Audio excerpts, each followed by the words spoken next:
In today's video, I'm going to teach you how to add background in GIMP. Whether you're building a quick composite, replacing a dull sky, or placing a subject on a custom backdrop, the process is straightforward. We'll add a background image into the same project as your main photo, and then make sure it sits behind your subject so it peeks through wherever your top layer is transparent.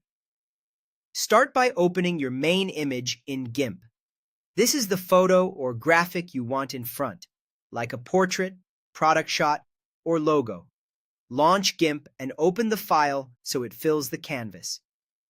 Think of this as your top layer, the one the viewer will see first. If your subject already has transparent areas, great. Those are the windows where the background will show through.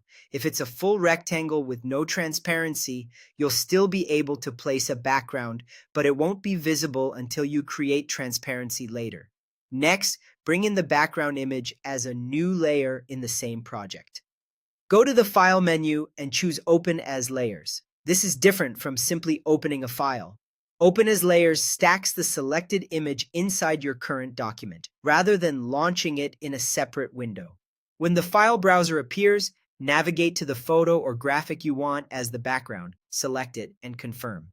GIMP will drop that image right into your layer stack at its original size. Don't worry if the dimensions don't match your main image. The goal is just to get both images in the same stack. Now look to the Layers panel, typically on the right side of the interface. You should see thumbnails for your images. Make sure the layer you intend to use as the background is selected, then simply click and drag that layer below your main image in the list.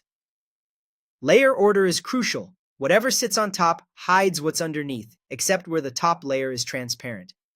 By moving the background underneath, you ensure it fills in behind your subject. If your workspace looks different, the Layers panel may appear as a tabbed dock, but the drag and drop behavior is the same. And that's it. The background is added and positioned correctly.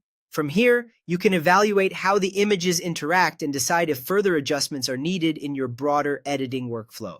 If your main image doesn't yet reveal the background, remember that creating transparency or masking the subject is a separate step outside this quick guide. But with your background layer in place and ordered properly, you've completed the essential setup for a clean composite in GIMP.